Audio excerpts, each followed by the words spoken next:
Most of the low-calorie cookie recipes you're going to see on the internet will be dry and spongy, but my goal with this video was to make gooey, soft, and sweet cookies that will taste like they came from a bakery.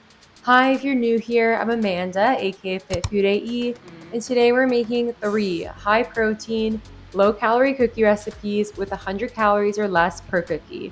So let's get started, shall we? So our first recipe is the classic chocolate chip cookie. This was my favorite, obviously, because it's the first one. So in order to get the texture that we want, we're going to use a combination of ingredients, including some light margarine and then also pure pumpkin. If you just use all pure pumpkin or applesauce, that's what makes the cookies spongy. And obviously we don't want them to be too high calorie, which is why we're using a combination of both. And we're also using oat flour because that makes them be softer.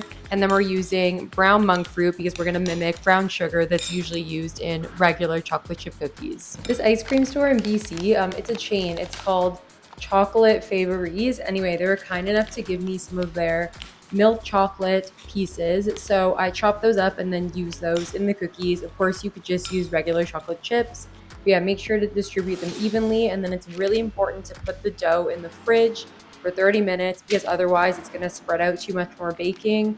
So we're just going to roll it into 8 balls as you see here. If you want them to be even, then you could always weigh out each portion to make sure that it's even, but you could also just eyeball it, it's fine. And then we're going to press them down a bit with our fingers and then make sure to bake them for 9 minutes. Don't over bake them because when you take them out, they're going to look like they're underdone, but they're going to continue to bake. So make sure to let them cool for 15 minutes. Yeah, you'll see the bottom is like brown, which is good. And now they're done cooling and they're ready to enjoy. I like to add a little bit of sea salt to the top. You don't have to do that, but I just love a sweet and salty combo.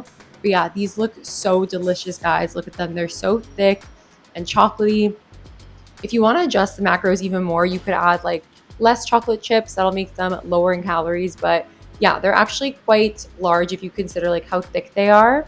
Another tip that I have for these cookies is to use good quality chocolate. I think it makes a huge difference. So the good quality milk chocolate I used obviously makes them taste a lot better.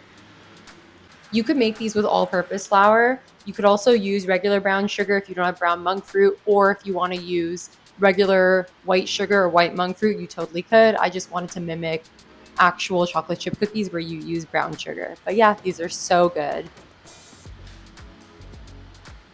Next up, we've got Snickerdoodle cookies. Now, I was intending to make these dulce de leche, but I feel like Snickerdoodle is a better name for them anyway. So this is crushed Biscoff cookies. I actually didn't have Biscoff cookies, so I used like the cookie part of golden Oreos and crushed those up, yeah, just to add more texture. But then other than that, the ingredients are pretty similar to the other cookies. We're gonna add cinnamon. And don't worry, like if you guys don't like the taste of pumpkin, these cookies don't taste like pumpkin. So don't worry about it. You could sub for Greek yogurt, but it gives it a different texture. It does add more protein though if you do the Greek yogurt. But yeah, similar to the other one, you're gonna store the dough for 30 minutes. Now with the Biscoff, you're gonna melt that and then you're gonna freeze it for 30 minutes. And the reason we're gonna do that is because it's easier to put into the middle of the cookies if it's frozen rather than like just the melted Biscoff.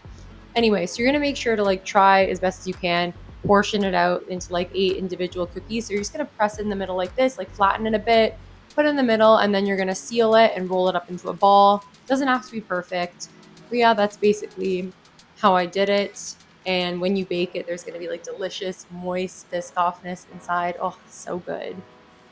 So yeah, you're just gonna do that one by one.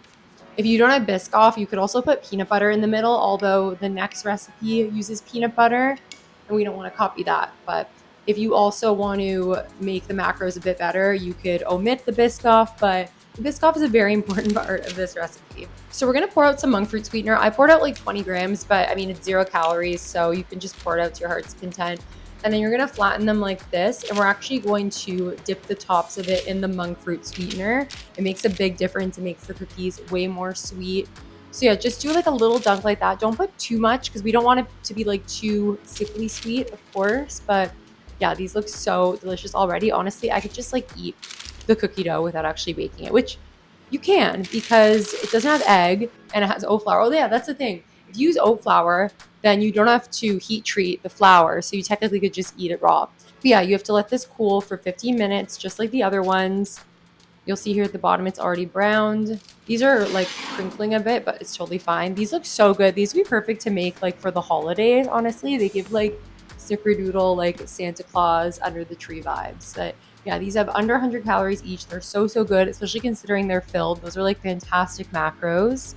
I love these recipes because often when I used to look for protein cookie recipes before I started developing, the cookies would look more like cakey or like just spongy, and I would try them and I'm like, this tastes gross and I just want like a regular cookie. So this is the perfect amount of softness. I could also make another recipe with crispy cookies if you guys want, but I feel like softer cookies taste better. By the way, guys, for all three of these recipes, as well as all the recipes that have protein powder on my channel, I use PE Science protein. This is a whey casein blend, so it's great for baking. If you want to purchase from PE Science, please use my discount code FIT15. Otherwise, if you use a different like vanilla whey protein, let me know, drop a comment below. Last cookies we've got are chocolate peanut butter. So these are the perfect ones if you don't want one that's too sweet. Like it's still sweet, but it's not as sweet as the other two. So ingredients are similar here, but we're gonna use the PE Science chocolate protein, and then we're gonna use cocoa powder, of course, to make it nice and chocolatey. I considered putting pudding mix in these cookies to make them more moist, but I was like, no, people are gonna freak out in the comments. A lot of people don't have access to it, so it's fine. But yeah, it's gonna be like not that difficult to mix. Just for the end, you might have to use your hands. Put it in the fridge, and then we're gonna put a bit of light peanut butter mixed with a bit of sugar-free maple syrup.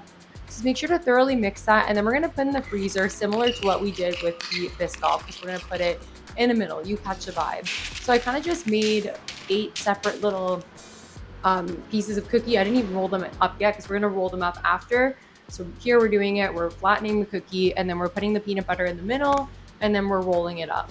So again, if you want to make sure all the cookies are the same weight, you could weigh each of them out, or you could just eyeball it. Doesn't really matter each way, but yeah, that's basically what you do. This is like my favorite step. And then now we're just gonna flatten each one out a little bit with our fingers like that. Again, don't make them too flat. Try to work as quickly as you can because you want the dough to be cold. And then we're gonna bake them for the same amount of time. They all have the same bake time. Let them cool for like 15 minutes. Again, same story here. They're baking as they cool, but the bottoms are gonna be nice and crisp there. And then yeah, these are all done. Absolutely delicious. I love how there's like a little bit of a peanut butter ribbony kind of deal here. I decided to top with a bit of sea salt, but this is completely optional. Yeah, these have just over 100 calories per cookie. They'll last you like for the week if you want a snack. I've been eating them for snack/breakfast. I literally ate like 4 of them for breakfast yesterday. But yeah, I love how the middle has that peanut butter layer. These turned out so, so nicely. Comment below and let me know which of these was your favorite in this video. Also, let me know if you want me to make more types of cookies, like which flavors you want to see, and also if you want me to make like crispier cookies versus the soft ones that I made in this video. But yeah, I hope you enjoy. Thank you guys so much for watching. If you enjoyed these recipes, then I'm sure you're looking for more cookie recipes. So I'll link a video here that you should watch next. And please be sure to give this video a like, subscribe, and share it with your friends, as it really helps the channel, and I post new videos every week. And with that, I will see you guys next time. Bye.